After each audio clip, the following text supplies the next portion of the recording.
Le Grand Matin Sud Radio. La vie en vrai. La vie en vrai, la mobilisation d'agriculteurs, notamment du côté de Toulouse, où il y a eu cette manifestation avant-hier déjà, la mobilisation assez forte, avec des tracteurs carrément en place du Capitole. Là, depuis hier, des agriculteurs se relaient sur l'A64, c'est au sud de Toulouse, pour bloquer les accès avec murs de paille et barricades. Nous sommes avec Jérôme Bell, qui est agriculteur, qui est également sur cette mobilisation depuis le milieu de semaine. Bonjour. Bonjour. Vous êtes, vous, agriculteur à Montesquieu-Volvestre, c'est ça. C'est bien ça. Oui, absolument. Alors, comment s'organise cette mobilisation là sur l'A64 notamment, où il y a des agriculteurs qui sont restés toute la nuit, Ah oui, à 3h du matin, il restait encore 250 personnes sur le blocage. À l'heure actuelle, il y a plus d'une centaine de personnes. Mais avec notre travail, on est obligé de faire des rotations. Vous voyez, moi je suis dans le tracteur en train de soigner mes animaux. Je repars tout à l'heure vers 7h sur place. Oui. Voilà, on va dire que c'est un blocage qui est quand même qui a pris de l'ampleur, parce qu'on est à plus...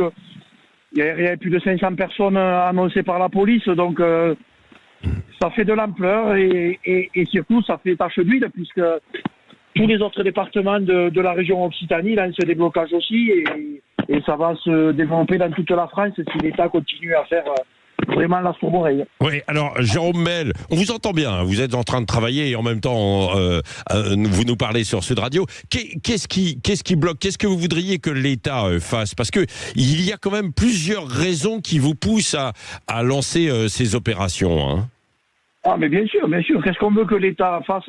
Mais déjà que l'État tienne ses paroles. Oui. Le ministre de l'Agriculture est venu pour la maladie MHE dans les Pyrénées-Atlantiques le 2 novembre, nous a fait des grands discours et des belles promesses, mais malheureusement c'est que des paroles et des promesses.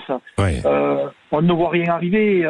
Aujourd'hui, les agriculteurs du sud-ouest vraiment sont vraiment très touchés, très impactés par cette maladie-là. On pensait qu'elle allait s'arrêter avec l'hiver et le retour des températures froides. Malheureusement, c'est pas le cas. Ça continue toujours, donc on ne sait plus trop comment gérer le truc, et malheureusement les frais et les coûts vétérinaires ne sont pas prévus, on va dire, dans nos budgets prévisionnels en début d'année, et là ils sont en train d'exploser. On a beaucoup d'autres problèmes, comme la taxation du GNR qui vient amplifier les trucs. Ouais. On a aussi les problèmes sur l'irrigation, donc c'est beaucoup de problèmes. L'État fait la sourde oreille. Je ne sais pas pourquoi, je ne sais pas si c'est une honte au niveau mondial d'avoir une agriculture saine et une agriculture productive. On ne comprend plus. On ne comprend plus. Alors, le discours de l'État.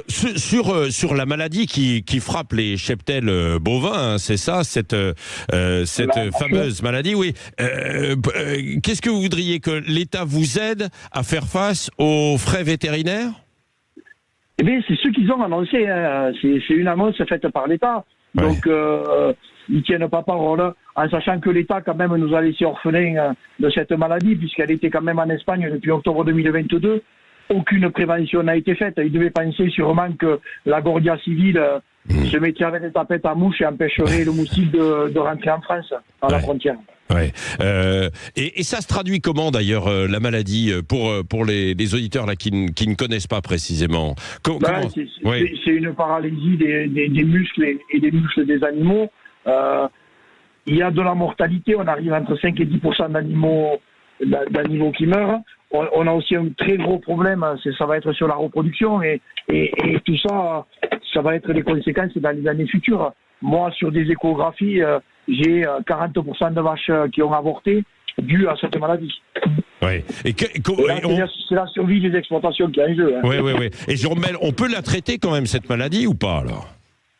On peut la traiter, mais on arrive à sauver des animaux, mais j'ai des amis qui soignent des vaches depuis le 25 septembre. Ils se battent jour et nuit à drencher les vaches, donc drencher, les faire boire, les faire manger avec des aliments liquides, en sachant que le résultat pour sauver l'animal est vraiment très très faible. Ouais. Mais on continue parce qu'on est des passionnés, on aime nos animaux, et on veut essayer de les sauver. Alors on croit en l'espoir. Mais le problème, c'est toute l'énergie qu'on met pour sauver ces animaux-là, et dans tous les combats, on le perd pour notre bien-être à nous, humains, Et malheureusement, des agriculteurs passent à l'acte. Ouais. Et ça, c'est le plus grave. Ouais. Et c'est aussi que je râle le plus au niveau de l'État, quand même, parce qu'on parle de 2 suicides d'agriculteurs par jour. Ouais. On attend quoi? On attend quoi que 3, 4, 5, 6 agriculteurs se suicident? Vous savez, là, je viens d'avoir une idée. On va pendre sur notre blocage un mannequin d'un agriculteur au pont. Ouais. Mais Ouais. on va en pendre 2, parce que déjà, depuis hier après-midi, en France, il y a déjà 2 agriculteurs qui se sont pendus. Ouais. Et toutes les 12 heures, on prendra une personne au pont. Ouais. Et ça, Jérôme Bel, je sais que vous êtes très affecté, très touché par ça, par les suicides d'agriculteurs. Vous-même, vous avez été concerné dans votre famille, hein. Même si il faut jamais ramener les choses à soi, mais quand même, vous avez été touché, Jérôme Bel, vous-même. Hein. Mais bien sûr, j'ai perdu mon père il y a 8 ans suite à la crise de la FCO, où son exploitation qui marchait très bien, et bien la maladie, la FCO a touché l'exploitation de mon papa et bien, ça a été une grosse perte, des grosses conséquences. Et ne croyez pas, les gens pensent qu'on n'aime pas nos animaux, mais qu'on voit nos animaux souffrir, allongés au milieu de notre bâtiment, dans la paille, qui ne peut plus se lever pour manger tout ça. Ça nous affecte énormément. Et les manifestations qui sont menées, là, les mobilisations, c'est des cris du désespoir, donc en quelque sorte, hein, Jérôme Bel, que vous lancez. Bien sûr, et moi j'ai lancé ce projet pour vraiment essayer de réveiller l'État. Parce qu'aujourd'hui, il faut penser un truc, c'est que l'agriculteur est égoïste. Mais il est égoïste dans un acte suicidaire. Un jour, un agriculteur, peut-être, qui sait que ça sera la fin pour lui, rentrera dans une administration et fera un carnage. Et moi, je veux éviter ça. Ouais. Parce que les gens sont à bout, il faut le comprendre. Ouais. Mais l'État ne veut pas le comprendre. Ouais. Bon, alors on va suivre cette mobilisation. Donc, vous me dites ce matin, Jérôme Bel, que ça se poursuit sur la 64. C'est où d'ailleurs Au niveau de Carbone, la sortie 26-27. Voilà, la sortie 26-27, il y a un mur de paille. C'est-à-dire vous empêchez ou vous filtrez les gens pour qu'ils... Oui. Alors, il faut bien clarifier la chose. On a bloqué l'autoroute. Ouais. Au début, on avait décidé de laisser passer que les véhicules de secours. Alors, on nous tape un peu dessus sur les réseaux sociaux en disant qu'on n'a pas tenu parole. Mais c'est la police et la direction des autoroutes qui ont décidé de faire une déviation spéciale pour les véhicules de secours pour pas qu'il y ait de problème, sur le blocage. Ouais, après, on n'a pas bloqué les gens. Parce qu'on a pris un point stratégique qui est entre deux sorties d'autoroute sur 2 kilomètres. En fait, des gens sortent à une sortie, on rentre à celle d'après. Ouais. Voilà. Bon, et donc vous allez poursuivre et également vous me dites qu'il y a d'autres mobilisations qui sont en cours actuellement en Occitanie et que évidemment ça pourrait faire tache d'huile, quoi. Hein. C'est ça, voilà, avec d'autres qui sont mobilisés aussi.